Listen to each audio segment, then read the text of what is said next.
우리 주일학교 학생들이 함께 예배에 참여했습니다. 목사님 말 잘 들을 거죠? 네.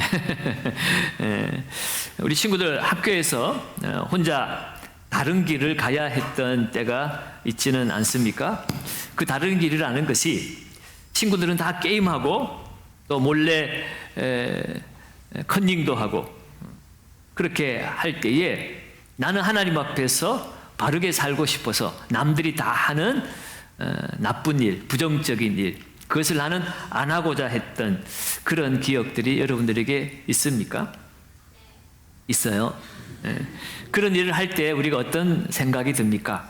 괜히 나만 손해보는 것 아니야? 다른 친구들은 다 지들 마음대로 다 하고 하는데 나만 이렇게 한다고 무슨 소용이 있을까? 남들이 다 저렇게 하는데 그런 생각이 들 때가 있죠. 그런 생각 들지 않았어요? 오늘 우리가 읽고 있는 이 요한계시록이 바로 그런 질문 속에서 시작된 것이라고 할 수 있습니다.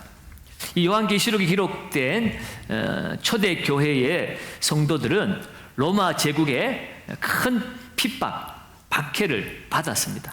요즘 아이들 학교에서 치면 괴롭힘, 이지매를 당하는 것처럼 예수 믿는다는 것 때문에 나라로부터 권력으로부터 큰 핍박을 당하고 살았습니다. 그러면서 그들은 믿음을 지키면서 의문을 가졌습니다. 하나님 왜 우리만 이렇게 힘들게 살아야 할까요? 예수님은 왜 곧 오신다고 하시면서 아직도 안 오시지요? 언제 이 환난이, 이 고난이, 이 괴롭힘이 끝날까요? 라고 질문을 던지면서 신앙생활을 하고 있었습니다. 그때 하나님께서 사도 요한에게 환상을 통하여서 미래에 일어날, 특별히 마지막 이 세상이 끝날 때에 어떤 일들이 일어날 것인가를 환상을 통해서 미리 보여주신 것이 바로 우리가 읽고 있는 이 요한계시록의 말씀입니다. 그래서 이 요한계시록의 말씀은 이 마지막 때를 살아갈 때에 믿음을 지키며 하나님 백성으로 자녀로 살아가는 그 모든 어려움들 가운데서 지금 힘들고 어렵지만 그러나 이 시간의 끝은 반드시 있다라고 하나님께서 말씀해 주시는 것이고 또 그 마지막 끝에 구원이 이루어지고 또 우리를 괴롭혔고 하나님을 대적했던 이 세상의 모든 악한 사람들은 다 심판을 받게 될 것이다. 그리고 너희들은 나와 영원히 함께 살 것이다. 이런 약속의 말씀을 또 환상을 통해서 미리 보여주시고 들려주신 말씀이 바로 이 요한계시록의 말씀입니다. 오늘 우리가 읽은 이 요한계시록 14장의 말씀도 하나님께서 요한에게 그 마지막 때에 일어났던 많은 일들 가운데 하나의 장면을 알려주신 내용이 요한계시록 14장의 말씀입니다. 요한계시록 14장에는 세 가지의 환상이 나옵니다. 우리가 지난주, 지지난주에 계속 보았습니다. 첫 번째는 요한이 본 환상 가운데 하늘 보좌 앞에 하나님의 그 시온산, 하나님의 도성에 어린 양, 곧 예수 그리스도와 함께 서 있는 14만 4천의 사람들을 보았습니다. 이 14만 4천이라고 하는 숫자는 구원받은 하나님의 백성들을 상징적으로 표현하는 숫자입니다. 이 환상을 통해서 하나님은 믿음을 지키는 자들은 세상 끝에 가서도 하나님의 승리자가 되어서 하나님 앞에 서게 될 것이라는 것을 알려주는 말씀이었습니다. 두 번째는 세 천사가 차례대로 선포를 하는 환상입니다. 첫 번째 천사가 복음을 선포하면서 하나님을 경외하라고 외쳤습니다. 이 마지막 때를 살아갈 때에 여전히 우리의 해야 할 일은 이 생명의 복음을 전하는 것이고 이 마지막 때에 복음을 전함으로 구원받는 자가 있는가 하면 그 복음을 듣지 아니하면 심판을 받게 될 것임을 선포하는 것이 이 두 번째 천사의 외침이었고요. 또 세 번째 천사가 외치는데 그 내용은 짐승에게 경배하는 자들은 심판을 받을 것이다 라고 말하는 것입니다. 이 계시록에 나오는 이 두 짐승이 있습니다. 바다에서 올라온 짐승이 있고 땅에서 올라온 짐승이 있는데 이것은 상징적인 거예요. 이 바다에서 올라온 짐승은 이 세상 권력을 말하는 겁니다. 이 사단을 추종하면서 하나님을 대적하는 이 세상 권력, 권세자들을 의미하는 것이고, 땅에서 올라온 짐승, 이것은 땅의 권세자들을 우상화시키면서 거짓 복음을 전하고 거짓 선동하는 거짓 선지자들, 또는 이 세상 유혹을 하는 미디어 같은 이런 선전 도구들이 땅에서 올라온 짐승이라고 그랬죠. 이와 같은 사단을 숭배하고 사단을 따르는 이 짐승에게 인을 맞은 사람들, 그 사람들은 결국은 심판을 당하게 될 것이다 라는 메시지였던 것이고, 반대로 그리스도인들을 향한 메시지는 끝까지 그럼에도 불구하고 우리가 인내함으로 우리의 믿음을 지켜나가야 할 것이라는 귀한 메시지를 이 세 천사의 선포를 통해서 우리에게 알려주었죠. 그리고 24장에 오늘 읽은 말씀이 마지막 세 번째 환상입니다. 이 세 번째 환상은 마지막 날에 하나님께서 모든 사람들을 추수하시는 장면을 우리에게 알려주고 있습니다. 오늘 이 마지막 세 번째, 이 14장에서 세 번째 환상입니다. 이 세 번째 환상을 통하여서 이 마지막 때를 살아가는 그리스도인들이 어떻게 살아가야 할지 말씀의 은혜를 나누기를 원합니다. 자, 이 세 번째 추수의 환상이라고 그랬는데 두 가지 추수를 합니다. 하나는 곡식이고 하나는 포도주예요. 먼저 곡식에 대한 추수가 어떻게 이루어지는가, 14절을 한번 봅니다. 14절을 같이 한번 읽습니다. 또 내가 보니 흰 구름이 있고 구름 위에 인자와 같은 이가 앉으셨는데 그 머리에는 금면류관이 있고 그 손에는 예리한 낫을 가졌더라. 아멘. 요한이 보니까 환상 가운데 흰 구름이 있었습니다. 이 흰 구름은 하나님의 영광과 권능을 나타내시는 것입니다. 예수님이 재림할 때도 구름 타고 이 땅에 오신다고 그랬어요. 그런데 그 구름 가운데에, 그 구름 위에 인자 같은 이가 앉으셨다. 구름 위에 그 영광 가운데 앉으신 분이 인자라고 말하는데, 이 인자는 구약의 다니엘서에 나오는 메시아를 지칭하는 용어가 인자입니다. 그러니까 이 구름 위에 앉아있는 인자는 곧 우리 주 예수 그리스도를 지칭하는 거죠. 자, 그 예수님이 구름 위에서 앉아 있는데 그 머리에는 금면류관이 있다. 금면류관은 왕의 권세를 뜻하는 것입니다. 그런데 그 예수님이 손에 무엇을 가졌어요? 예리한 낫을 가졌다. 우리 친구들 낫이 뭔지 알아요? 낫 놓고 기억자도 모른다. 낫이 뭐야? 요렇게 된 게 뭐 하는 데 쓰는 거예요?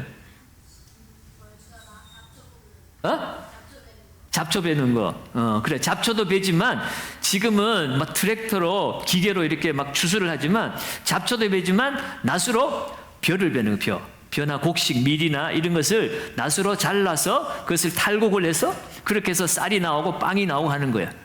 밀가루가 나오고. 그러니까 추수할 때 쓰는 도구가, 지금은 너무너무 좋은 발전된 도구가 있지만 예전에는 이 낫이 아주 유용한 추수의 도구였습니다. 그러니까 오늘 예수님이 영광 가운데 권세에 있는 모습으로 계시는데 이상하게도 낫을 들고 계시다는 거예요. 예수님이 뭐 농사 짓는 분이 아닌데 왜 낫을 들고 계실까? 이것은 상징적인 거죠.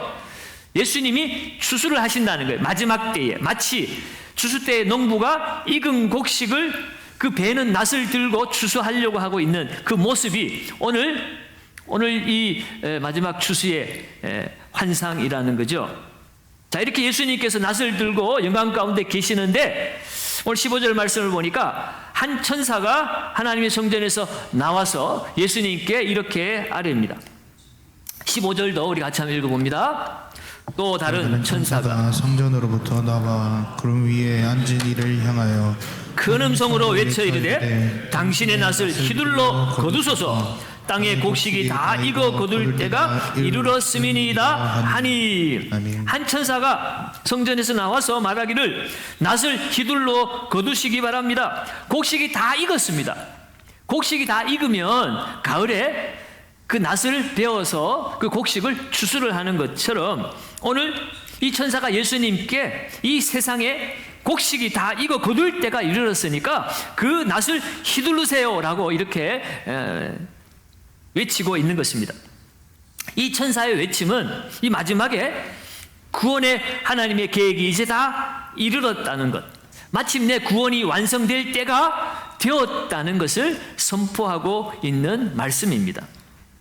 마치 잘 익은 곡식이 농부의 그 손길을 기다리듯이 우리 하나님께서도 마지막 때에 하나님의 그 백성들의 구원의 완성을 기다리고 계신 모습을 우리에게 보여주고 있습니다. 그리고 16절 말씀을 보면 구름 위에 앉으신 이가 낯을 땅에 휘두르매 땅의 곡식이 어떻게 됐습니까? 거두어지니라. 하나님의 때가 이르러서 하나님께서 그 하나님의 백성들이 구원을 받고 거두어졌다는 것은 그들이 하나님의 나라 천국으로 하나님의 그 도성으로 들어가게 되는 장면을 오늘 상징적으로 우리에게 보여주고 있는 말씀입니다. 여러분, 이 말씀을 통해서 우리는 그 예수님의 알곡과 가라지의 비유가 연상이 되죠. 주님 비유로 말씀해 주셨습니다. 마지막 때에 추수할 때가 온다. 그때 알곡과 가라지가 나뉘어질 것이라는 것입니다. 여러분, 이 알곡을 거두는 농부는 얼마나 마음이 흐뭇하고 기쁠까요? 마지막 때에 우리 하나님도 하나님의 그 백성들이 구원을 받아서 하나님 나라에 들어오는 그 모습 가운데 하나님은 얼마나 기뻐하실까를 우리는 상상해 볼 수가 있습니다.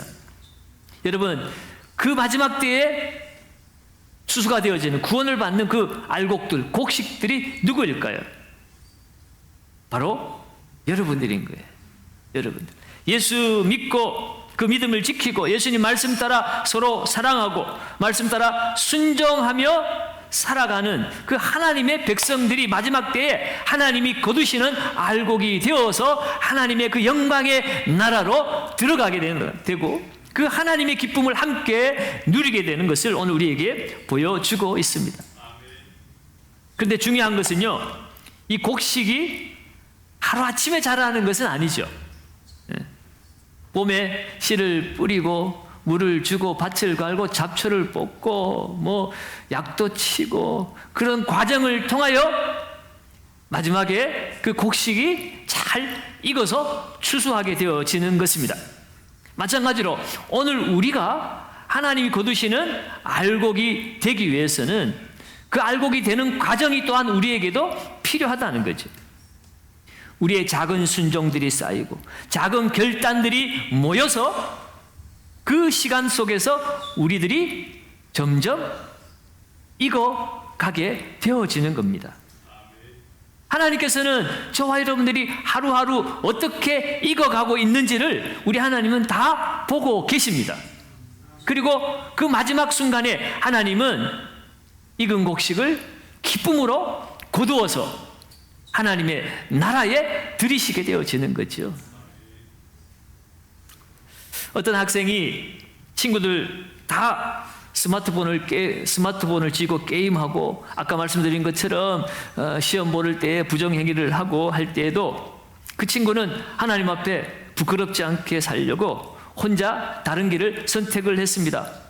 그때 다른 친구들이 보면서 지가 뭐 잘났다고 지 혼자 저러고 그래, 쟤 왜 저래, 그런 비아냥거리는 소리도 그 친구는 들었습니다. 그런데 나중에 시간이 지나고 나니까 선생님도 그 친구를 너는 진짜 믿을 만한 친구구나 라고 인정을 해 주었습니다. 그리고 처음에 비아냥거렸던 다른 친구들도 나중에는 너는 진짜 믿을 수 있는 친구야 라고 그렇게 이야기하는 그런 일들이 있었습니다. 여러분, 그것이 아이들의 이야기일 뿐만 아니라 우리도 세상 속에 나아가서 어떤 사람들은 너는 교회 다니면서 왜 그렇게 말하니? 너는 교회 다니면서 그렇게 행동할 수 있니? 라고 말하는 사람이 있는가 하면 정말 다른 사람은 못 믿어도 너는 믿을 수 있어. 그렇게 우리가 어렵고 힘들 때 우리를 기다려주고 우리를 믿어주는 사람들이 있습니다. 여러분, 그것은 오늘 우리가 평소에 어떤 선택을 하며 살았느냐에 따라서 그 선택의 결과가 나뉘어지는 것입니다. 여러분, 우리는 어느 날 갑자기 다 익어서 천국에 가는 것이 아닙니다. 오늘 하루하루 우리의 삶의 시간 속에서 학생이면 학생 시절에 아니면 회사이면 회사원 시절에 하나님 우리가 가정에서 어디에서든지 주님 보시기에 부끄럽지 않는 삶을 살기를 우리가 힘쓰며 나아갈 때 이 세상에는 핍박이요 괴롭힘이요 어려움일지라도 우리 하나님 다 보고 계시고 또한 어려움 당할 때 감당치 못하면 피할 길도 내어주셔서 이 세상을 이기게 하시는 우리 하나님이 오늘 우리와 함께 하시는 줄로 믿습니다.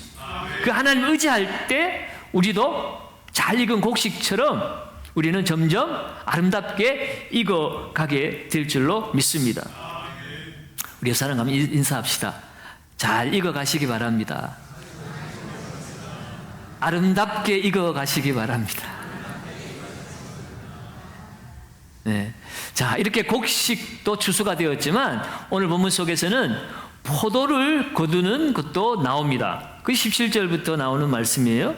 자, 이 곡식을 거둘 때는 예수님께서 낫을 휘둘렀는데 이 포도에 대한 추수는 낫을 휘두르는 분이 예수님이 아니셨어요. 천사가 그 일을 하고 있습니다. 17절을 같이 한번 읽겠습니다. 17절입니다. 또 다른 천사가 하늘에 있는 성전에서 나오는데 역시 예리한 낫을 가졌더라. 자, 곡식은 예수님이 낫으로 추수를 하셨는데 이 포도는 한 천사가 낫을 가지고 추수를 준비하고 있는 모습입니다. 자, 그때에 또 다른 한 천사가 나옵니다. 18절입니다. 18절을 읽어봅니다. 또 불을 다스리는 다른 천사가 제단으로부터 나와 예리한 낫 가진 자를 향하여 큰 음성으로 불러 이르되 내 예리한 낫을 휘둘러 땅의 포도송이를 거두라. 그 포도가 익었느니라 하더라. 아멘. 또 다른 천사가 성전에서 나오는데 이 천사는 뭘 가졌어요? 불을 가진, 불을 다스리는 천사입니다. 성전에서 나왔다. 성전의 제단에 제사 드리기 위해서 제단에 불을 사용하기도 하지요. 그래서 이 제단에서 불을 다스린다고 했을 때 그 하나님 앞에서 이 천사가 나왔다는 뜻이기도 하고 또 성경에서 불은 종종 심판을 상징합니다. 그러니까 오늘 이 불을 다스리는 천사가 예리한 낫을 가진 자에게 외치고 있는 것은 이 불로 대변되는 심판을 집행하기 위해서 오늘 제단에서부터 나와서 불을 다스리는 그 심판을 주관하는 천사가 낫을 가진 천사에게 외치고 있는 것입니다. 뭐라고 얘기합니까? 내 예리한 낫을 휘둘러 땅의 포도송이를 거두라. 그 포도가 익었느니라 하더라. 포도를 거두라. 포도가 익었다고 했는데 이것은요, 앞서 곡식이 익어서 거두는 것과는 조금 질적으로 다른 반대의 의미를 가지고 있습니다. 곡식을 익어서 거두는 것은 그야말로 구원에 대한 거둠이었지만 이 포도가 익었다고 하는 것은 심판의 때가 임박했다는 의미로 오늘 우리에게 전해지고 있는 말씀입니다. 여러분, 포도가 익어서 그 즙을 짜내게 됩니다. 이 이스라엘 지방에는 물이 귀하기 때문에 포도로 즙을 짜서 포도주를 만들어서 먹었습니다. 그래서 이 포도는 즙을 짜게 되어 있습니다. 그 포도의 즙을 짤 때 그 포도가 짓눌리고 그 으스러져서 즙이 나오는 것처럼 오늘 이 악인들에게 하나님을 대적하고 그 하나님을 따르지 않았던 이 악인들을 향해서는 하나님의 그 진노가 쏟아질 때가 되었음을 이 불을 다스리는 천사가 낫을 가진 천사에게 그 심판을 집행하라고 이야기를 하고 있는 겁니다.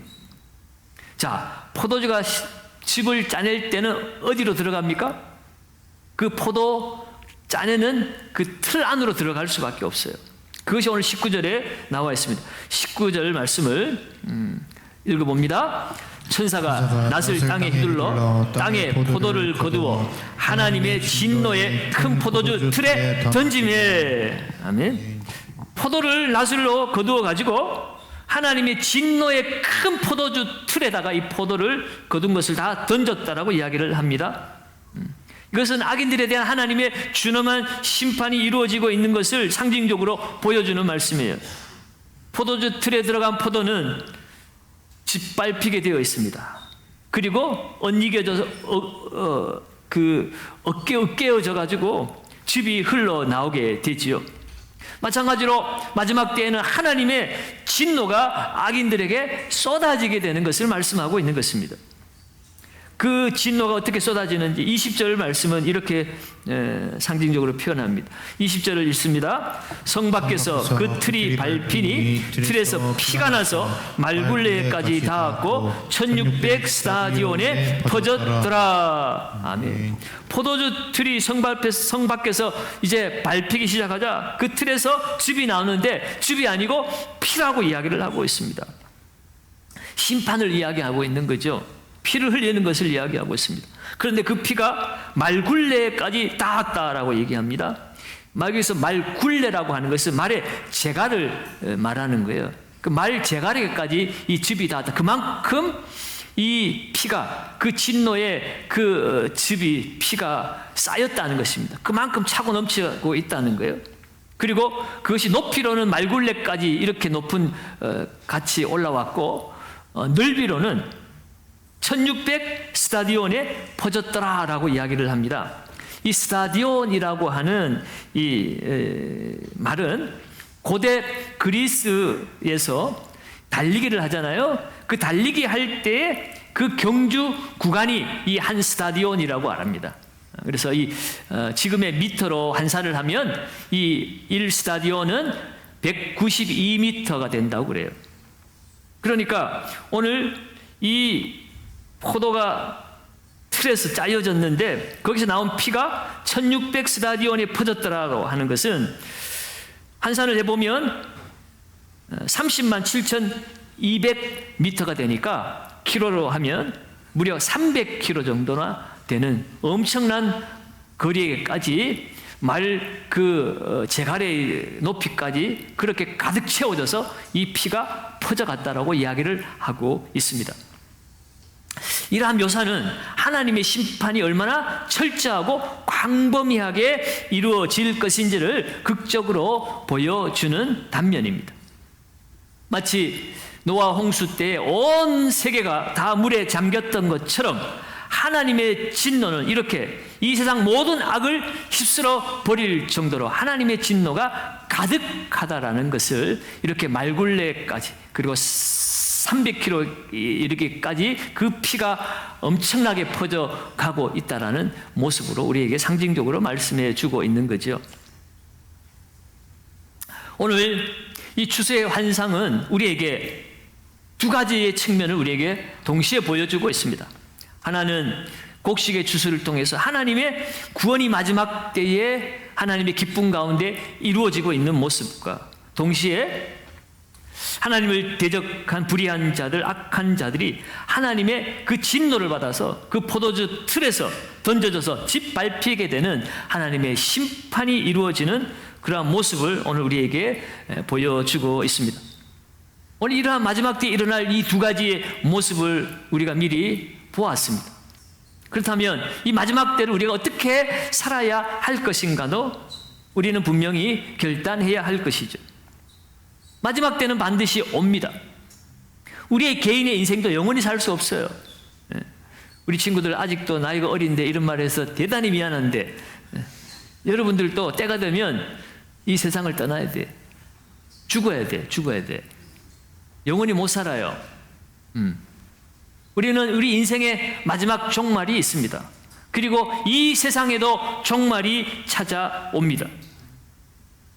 그때까지 우리는 정말 잘 익은 곡식으로 살 것인가 아니면 하나님의 진노가 쌓이는 그 진노의 포도주가 되어서 익을 것인가. 여러분 우리는 그것을 선택해야 하는 것입니다. 여러분 죄도 익어간다는 사실을 우리는 잊지 말아야 합니다. 어떤 친구는 처음에는 가볍게 욕을 했습니다. 재미라고 생각했어요. 욕을 하니까 재미있고 친구들도 좋아하는 것 같아서 욕을 하기 시작했는데 나중에는 그것이 습관이 되어가지고 점점 말이 거칠어지기 시작합니다. 나중에는 그 말로 다른 친구들을 괴롭히기까지 했습니다. 마음은 그렇지 않은데 그것이 습관이 되다 보니까 내 말도 점점 거칠어져서 무슨 말만 하면 친구들이 힘들어하고 친구들이 괴롭힘을 당하는 것이었어요. 나중에 문득 깨닫게 되었죠. 내가 언제부터 이렇게 됐지? 내가 왜 이런 삶을 살고 있지? 내가 왜 친구들을 행복하게 해주지 못하고 힘들게 하고 있는 것일까? 라고 후회해 보았지만 여러분, 그것은 결국 죄가 익어버린 거예요. 여러분, 습관이 우리의 삶을 변화시킵니다. 오늘 우리는 하나님의 심판의 때가 있다는 사실을 우리는 기억해야 합니다. 그때에 우리의 죄악도 반드시 드러나게 될 것입니다. 그때 주님은 우리에게 말씀하시겠죠. 너는 곡식이냐 포도냐? 너는 곡식이냐 포도냐라고 우리에게 물을 때에 여러분, 우리는 뭐라고 대답할 수 있겠습니까? 그날에 곡식으로 잘 익어서 추수하는 주님 앞에 서기 위해서는 오늘 우리 스스로에게 질문을 해 보아야 합니다. 나는 어떤 인생으로 익어가고 있는 것일까? 읽는다는 것은 가만히 있어서 되는 것이 아니라고 그랬죠. 읽기 위해서는 기도해야 합니다. 말씀을 읽고 듣고 순종해야 합니다. 어렵지만 작은 일에서부터 결단하고 순종하는 습관을 들여야 합니다. 그럴 때 우리의 인생은 조금씩 아름다운 알곡으로 익어갈 것입니다. 이 말씀을 들으면서 우리의 삶을 돌아볼 때, 야, 나는 곡식이 아니고 포도주 같아, 포도 같아, 너무너무 부끄럽고, 지금이라도 주님 오시면 당장 포도 틀에 들어가서 으깨어지고 짓밟히고 심판당하는 것 아닐까. 그런 두려움이 우리에게 있을 수 있습니다. 우리 친구들 어때요? 오늘 밤에 주님 오시면 여러분들은 알곡으로 거두어질 것 같아? 아니면 포도 틀에 들어가서 짓밟힐 것 같아? 네가 한 일을 네가 알렸다. 어때요, 친구들? 우리는 너무너무 부끄러운 게 많아, 그죠? 예.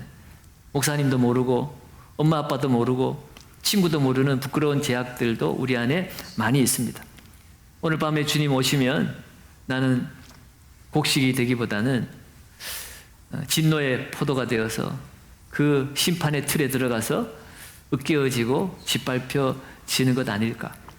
그런 두려움으로 살아갈 수밖에 없습니다. 그러나 우리가 기억해야 될 것이 있습니다. 하나님, 우리가 진노의 포도가 되기를 원하지 않으십니다. 그래서 이 말씀을 미리 우리에게 요한을 통해서 알려주신 거예요. 회개하고 하나님의 알곡으로 거듭나도록, 새로 태어나도록 우리를 부르시고 계신 것입니다. 그리고 우리를 알곡으로 만들어주시는 분이 계세요. 바로 십자가의 예수 그리스도이십니다. 예수님께서 십자가에서 내가 들어가야 될 그 포도 틀에 우리 주님이 대신 들어가서 나를 대신하여 으깨어졌고, 나를 대신하여 짓밟혀졌고, 나를 대신하여서 그 피를 흘리셔서 그 피가 온 사방으로 퍼져간 것입니다.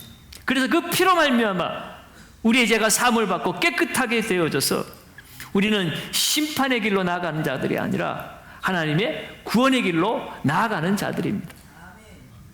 우리가 뭐 착한 일 많이 해서 천국 갈 수는 없어요. 우리가 아무리 착하다고 해도 우리는 태생적으로 착할 수가 없습니다. 죄악을 품고 살아가고 있어요. 마음속으로 죄를 짓고 살아갑니다. 그래서 주님은 그 죄의 진노를 우리 하나님의 아들 예수 그리스도에게 대신 담당하게 하신 것입니다. 요한복음 3장 16절은 이 성경을 한 구절로 축약한 말씀이에요. 하나님이 세상을 이처럼 사랑하사 독생자를 주셨으니 이는 그를 믿는 자마다 멸망하지 않고 영생을 얻게 하려 하심이니라. 하나님이 우리를 구하시기 위해서 하나님의 아들을 우리를 위해서 십자가에 내어주셨어요. 하나님이 그 진노의 그 포도주 틀에서 으깨음을 당하고 짓밟힘을 당하고 피를 다 쏟으셨습니다. 여러분, 그러므로 우리는 이제는 그 포도수학의 진노를 따라 살 자가 아니라 곡식 수학의 하나님의 은혜의 초대를 받은 사람들입니다. 예수님의 십자가는 나를 얼마나 하나님이 사랑하시는가, 그 하나님의 사랑에 확증된 증거입니다. 세상 모든 사람들이 나를 사랑하지 않는다고 해도, 심지어 내 부모가 나를 사랑하지 않는다 할지라도 하나님은 세상에서 나를 가장 사랑하시는 분이시라는 거예요. 우리 친구들은 이 사실을 깨닫고 붙잡아야 돼요. 지금 여러분의 부모도 여러분을 사랑하지만 하나님의 사랑은 여러분의 부모가 여러분을 사랑하는 것과 비교할 수 없는 사랑으로 여러분들을 사랑하고 계신 분이에요. 그 사랑을 깨닫고 그 은혜를 붙들고 살아갈 때 우리는 회개하며 하나님 말씀 앞에 순종하며 하나님의 자녀로서 익어가는 곡식으로 살아갈 수가 있습니다. 그리고 이 마지막 때에 하나님의 그 엄중한 심판이 있다는 사실을 알 때에 우리는 그저 내가 사랑받은 것으로 끝날 수는 없는 것입니다. 베드로서 3장 9절에 보면 이렇게 말씀하고 있습니다. 같이 한번 읽어봅니다. 주의 약속은 어떤 이들이 더디다고 생각하는 것 같이 더딘 것이 아니라 오직 주께서는 너희를 대하여 오래 참으사 아무도 멸망하지 아니하고 다 회개하기에 이르기를 원하시느니라. 아멘. 주님 언제 오시는 걸까요? 이 세상 너무 힘들고 어려운데 빨리 오셔서 이 세상 심판하시고 우리를 구원해 주소서. 그것이 모든 성도들의 바람이고 기도이고 외침입니다. 요한 시대의 성도들도 그렇게 기도했고 바랬을 것이고 지금도 그렇게 우리는 주님의 다시 오실 때를 기다리고 있습니다. 그럼에도 불구하고 주님이 왜 드디어 오시는 것일까? 그 이유는 다른 것이 아니라 오래 참으사 한 사람이라도 멸망하지 않고 다 회개하여 구원받기를 원하신 것이 우리 하나님 아버지의 마음이기 때문에 그렇습니다. 나만 심판받지 않으니 다행이다가 아니에요. 내가 받은 그 사랑을 이제 나도 이 세상을 향하여 다른 이들을 향하여 우리는 나타내어야 하는 것입니다. 그들에게 내가 받은 이 생명의 복음을 전해야 하는 것이에요. 여러분, 그러므로 오늘 우리는 그 하나님의 말씀을 전하는 삶을 살고 그 말씀을 전한다는 것은 우리의 삶이 또한 복음이 되어야 되는 것입니다. 우리가 잘 익은 곡식처럼 친구들 앞에서 또 사람들 앞에서 우리는 살아내야 하는 것이에요. 오늘 이 말씀과 함께 하나님 주신 깨달음이 있다면 작게라도 우리의 삶에 작은 것의 변화를 이루어 갈 수 있기를 바랍니다. 그래야 할 때 주님이 우리에게 말씀하실 거예요. 잘하고 있어. 잘 익어가고 있어. 그렇게 말씀하실 겁니다. 그리고 마지막 날 우리 주님을 만날 때 우리 모든 성도들을 향하여서 착하고 충성된 종아 잘하였도다 라고 우리 주님이 칭찬해 주실 것입니다. 그날의 그 추수의 기쁨에 그 잔치에 여기서 오신 우리 모든 경상교회 성도들이 다 참여하여서 그 하나님의 영광의 나라를 소유하시기를 예수님의 이름으로 축복합니다.